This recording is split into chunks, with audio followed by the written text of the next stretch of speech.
No princípio, criou Deus os céus e a terra. Gênesis, capítulo 1 e versículo 1, para nossa meditação. Meus queridos irmãos, gostaria de trazer uma palavra sobre uma revelação de Deus a este velho crente para nossa meditação. Vou falar de Deus e de deuses, mas não vou falar de idolatria. Eu vou falar de uma coisa bem sugestiva para o nosso entendimento, que entendo que nós, como servos de Deus, devemos entender e compreender toda a criação de Deus, para que não venhamos cair em erros fatais sobre tudo isso que vivemos e que assistimos em nossos dias. E falando de dias antigos e de dias atuais. Meus queridos, lhe afirmo com toda certeza que uma coisa que sempre me chamou a atenção foi essa questão das nações criarem deuses para si. Foi rara alguma nação que não criou deuses. É provável que não tenha ficado nenhuma sem criar deuses para si. Porque esses deuses criados por essas nações tinham a influência do Deus verdadeiro. Você crê nisso? É possível isso? Será que isto pode ser verdade?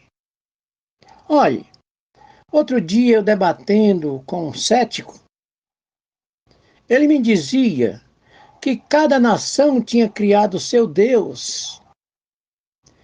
E Israel, como não poderia deixar de ser, também criou o seu Deus. E eu fiquei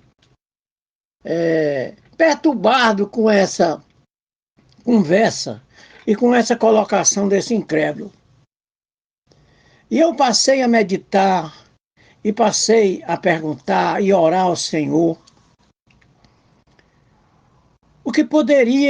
que lição eu poderia tirar de tudo isso? E me veio esta palavra no coração. Todos os deuses criados na face da terra teve a influência do verdadeiro Deus, do Deus que fez os céus e a terra. Aleluia! Glória a Deus!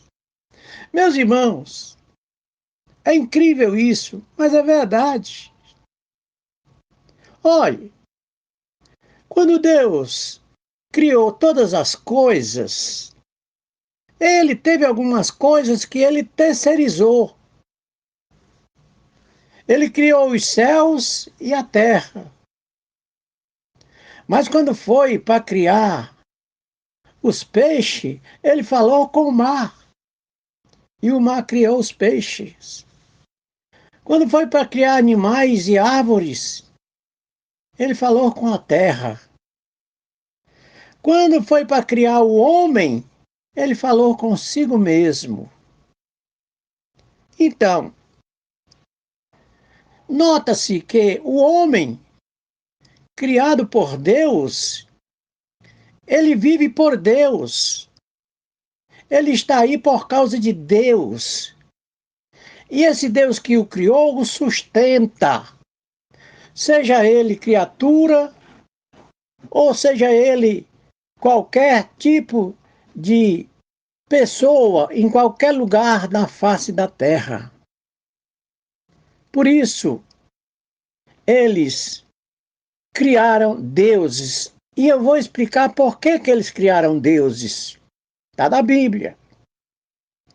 Note Se você tirar uma árvore da terra, ela morre, porque foi a terra que criou e é a terra que sustenta.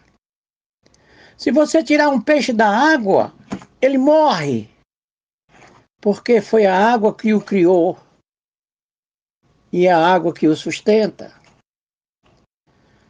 O homem, se ele sair de Deus, ele morre, porque foi Deus que o criou e é Deus que o sustenta.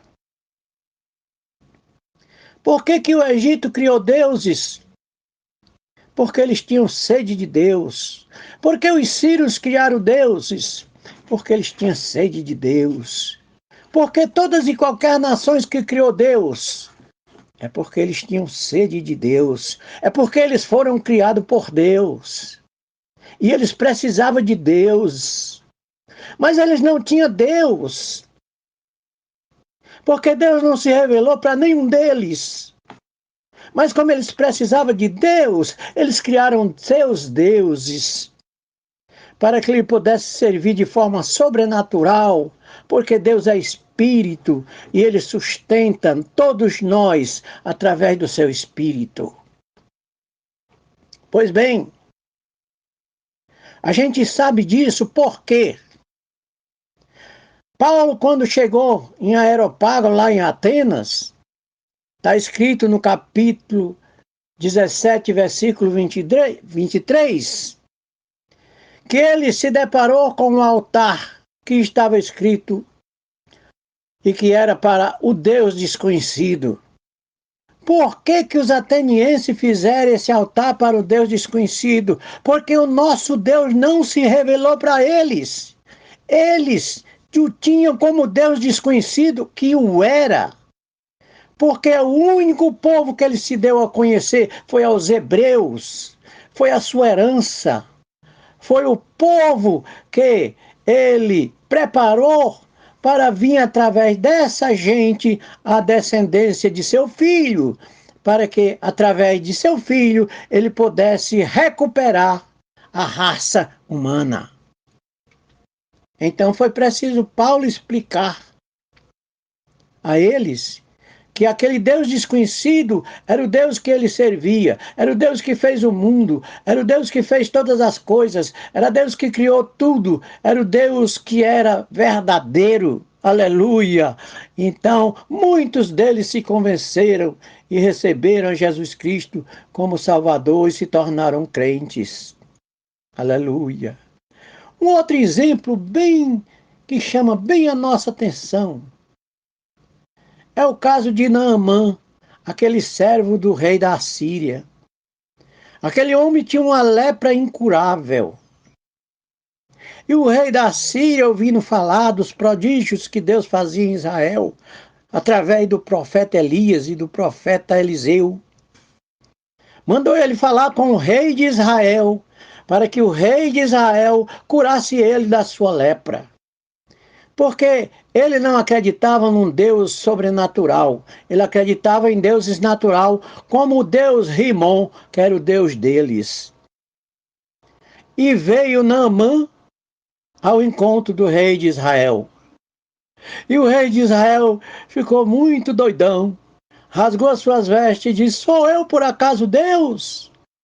E pegou ele e o encaminhou para o profeta Eliseu.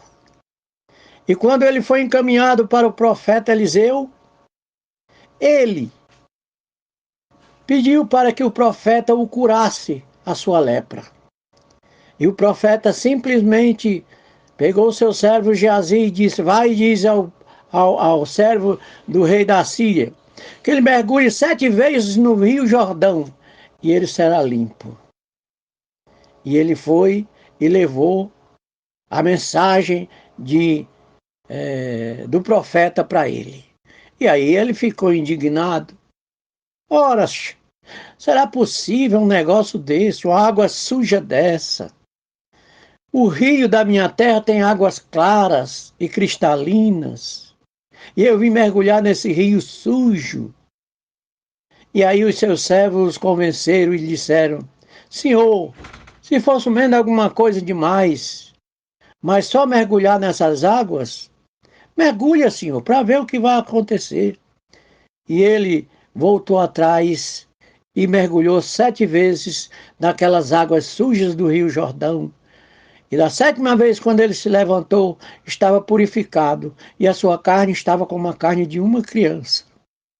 E aquele homem ficou muito agradecido. Aquele homem era servo do rei da Síria e era acostumado a servir ao Deus Rimon, um Deus que eles criaram, um Deus que nada fazia por eles. Então, impressionado com aquilo que recebeu, com aquela experiência que viveu, ele chegou para as pessoas que cuidavam das coisas de Israel, para os servos do profeta, e disse para eles: Oh, que dei-me a mim 2 cargas desta terra, para eu levar para o meu país, para me fabricar um altar, porque eu vou servir somente ao vosso Deus, e não mais o Deus Rimon. E disse para eles: se algum dia eu entrar e for obrigado a adorar o rei Rimon pelo meu senhor, que Deus me perdoe, mas não vai ser de verdade, porque a verdadeira adoração que eu vou fazer é o verdadeiro Deus de vocês. E ele levou a terra para fazer um altar para o Deus verdadeiro que ele queria adorar. Que coisa maravilhosa, aleluia. Isso me toca, irmãos, porque quando a pessoa tem uma experiência com Deus, ele não se esquece mais do negócio. Essa é a verdade. Às vezes, irmãos, eu fico muito admirado, porque tem crente que tem 20, 30, 40 anos de fé e nunca teve uma experiência com Deus. Pois eu vou dizer uma coisa para vocês, meus queridos irmãos. Essa mensagem não é de exortação, não é de descer além de ninguém, mas é de provar para vocês, aleluia, que o Deus verdadeiro é real, que Ele está o dia a dia conosco, nos concedendo a sua graça, nos mantendo vivo, com a esperança eterna, de salvação eterna, porque a nossa vida não é só isso. Se fosse só isso que vivemos, já seria bom, mas não seria uma coisa boa, totalmente boa para nós. É tanto que Paulo condenou tudo isso e disse que seríamos as pessoas mais miseráveis do mundo, porque a gente sabe que as pessoas que nascem em berço de ouro vivem na esplendorosa riqueza e logo, logo se vai e aí se acaba e tudo passa e nada fica a não ser a herança para os outros usufruir. Que Deus nos abençoe, irmãos, que Deus nos ajude e acredite, todos aqueles que fizeram deuses é porque eles tinham sede de Deus, porque está escrito no capítulo 2 de Gênesis, aleluia, que Deus formou o homem do barro e soprou nele o espírito que tinha criado do próprio homem, porque foi assim que Deus fez o homem. Façamos o homem à nossa imagem, conforme a nossa semelhança, e Deus os criou macho e fêmea criou, conforme a sua semelhança e a sua imagem. Está escrito no capítulo 2 no capítulo 1 e 27 de Gênesis. Então, irmãos, com essa criação que Deus fez do homem, colocando nele aquilo que ele mesmo deu de bom grado, que é o espírito do homem que ele criou e colocou dentro da matéria. Aleluia! Por isso, todas as pessoas, todas as nações que foram formadas tinham sede de Deus e criavam deuses pela influência do próprio Deus, porque esse era o desejo de todos, ter Deus. Só que Deus não se revelou para todo mundo, só se revelou para a sua prole. Amém, irmãos? Que Deus nos abençoe e nos ajude. Amém.